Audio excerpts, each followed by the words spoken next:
شہاب قابل احترام علماء کرام، عزیز طلباء اور خواتین، اللہ پاک کا لاکھ لاکھ کرم اور احسان ہے کہ اللہ تعالیٰ نے ہم سب کو نعمت ایمان کے ساتھ اور نعمت اسلام کے ساتھ اور نعمت علم کے ساتھ اور نعمت عمل کے ساتھ اور نعمت اخلاق کے ساتھ مالا مال فرمایا۔ اللہ تعالیٰ ہمارے پڑھنے پڑھانے کو قبول فرمائے، اساتذہ کو قبول فرمائے، طلباء کو قبول فرمائے اور محبین اور دیہی خواہوں کو قبول فرمائے، اور بانی ادارہ حضرت رحمت اللہ علیہ کو قبر میں اللہ تعالیٰ جنت کا باغ بنائے، پلسرات پر بجلی کی طرح گزارے، حوض کوثر پر نبی کوثر کے دست کوثر سے آب کوثر عطا فرمائے، اور آخرت کی لامحدود زندگی میں کروڑوں انسان کے ساتھ جنت میں داخلے عطا فرمائے۔ میرے بھائیو بزرگوں، اللہ کے ہاں فرشتے بے حساب ہیں، لیکن ان میں چار مشہور ہیں: جبرائیل، میکائیل، اسرافیل، عزرائیل۔ اللہ کی کتابیں 315 نازل ہوئی، لیکن ان میں چار مشہور ہیں: زبور، تورات، انجیل اور قرآن۔ صحابہ بہت ہیں، لیکن چار کو خلافت ملی: ابو بکر، عمر، عثمان اور علی رضی اللہ عنہ۔ اسلام کے ماخذ چار ہیں: قرآن، سنت، اجماع اور قیاس۔ مقاصد نبوی چار ہیں: تعلیم علم، تزکیہ اخلاق، تبلیغ دین اور مدارات الناس۔ انسان کامیاب کے صفات چار ہیں، والعصر کے اندر اللہ نے بتایا: ایمان، عمل صالح اور اس کی طرف دعوت، اور اس راہ میں حالات پر صبر۔ جنتی ماں کے صفات چار، اللہ کے رسول صلی اللہ علیہ وسلم نے بتایا: 5 وقت کی نماز ہو، رمضان کا روزہ ہو، شوہر کی بات مانتی ہو اور پردے کا اہتمام کرتی ہو، وہ عورت جنتی۔ ہمارے فارغ ہونے والے علماء اور طلباء کی ذمہ داری چار ہے۔ پہلی ذمہ داری یہ ہے کہ جو علم حاصل کر رہے ہیں اس علم پر یقین ہو کہ ہماری دنیا، ہماری آخرت کی کامیابی کا ذریعہ ہے۔ یہی علم ہم کو جنت تک پہنچائے گا، یہی علم ہم کو دنیا کو ذلیل کر کے قدموں میں ڈالے گا۔ اس علم ہی میں دنیا اور آخرت کی کامیابی کا یقین ہو۔ دوسرے، اس علم پر سنت اور شریعت کی پابندی کے ساتھ عمل ہو۔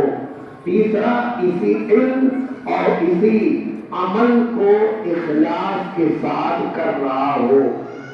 چوتھی چیز، اسی علم اور اسی عمل اور اسی اخلاص کی دعوت دے رہا ہو۔ یہ چار کام ہمارے فارغ ہونے علماء اور طلباء کی ذمہ داری ہے۔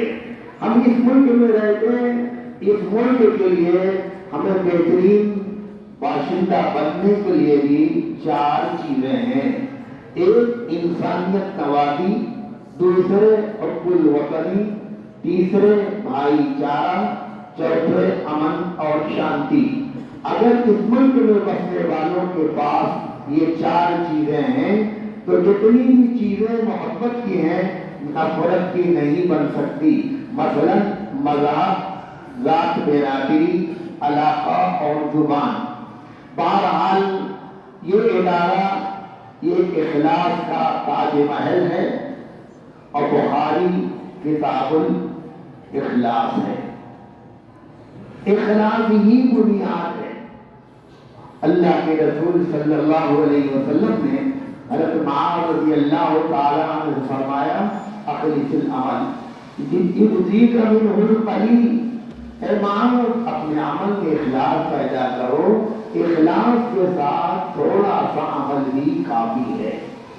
حضرت ابو ہریرہ رضی اللہ تعالیٰ عنہ جب حدیث بیان کرتے تو بدن میں کپکپی آ جاتی.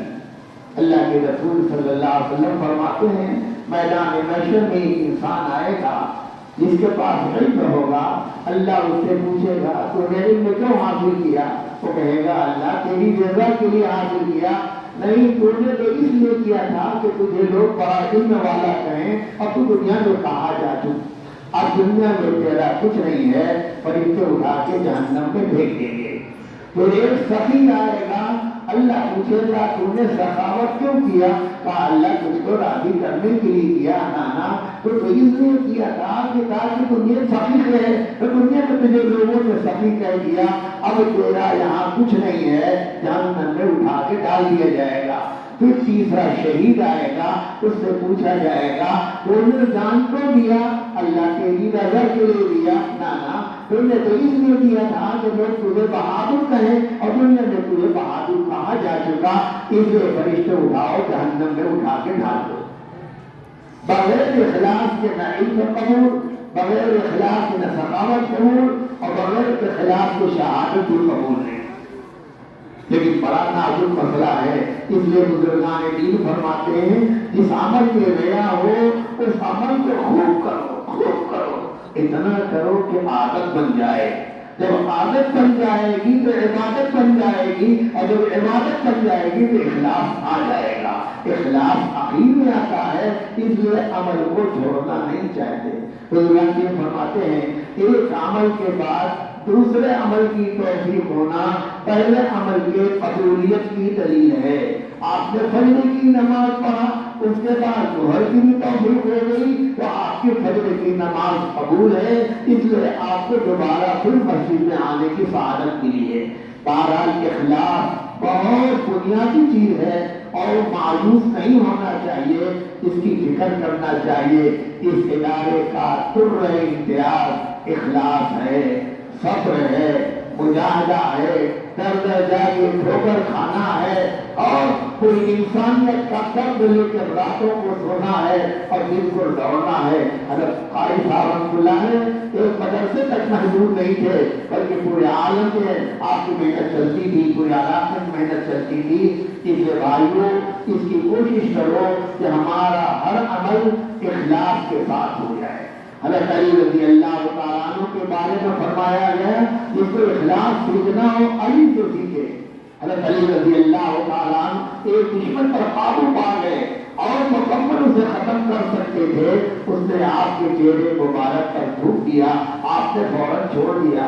اس نے کہا آپ کو قابو پا چکے تھے پھر کیوں چھوڑا؟ کہا میں نے پہلے اللہ کے لیے تجھے کیا تھا، اب تو نے تھوک دیا تو نفس کا دخل ہو سکتا ہے، اس لیے میں نے چھوڑ دیا.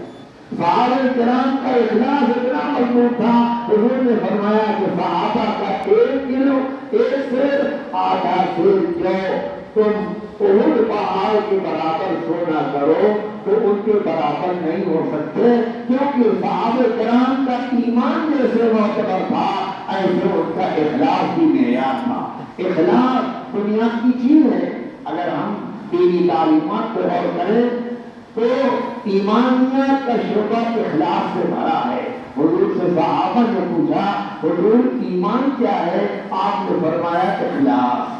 تو پورا ایمانیات کا شعبہ اس کو اخلاص، اللہ کو رضا، اللہ کی رضا مقصود ہے. اللہ کے ذات عالم پر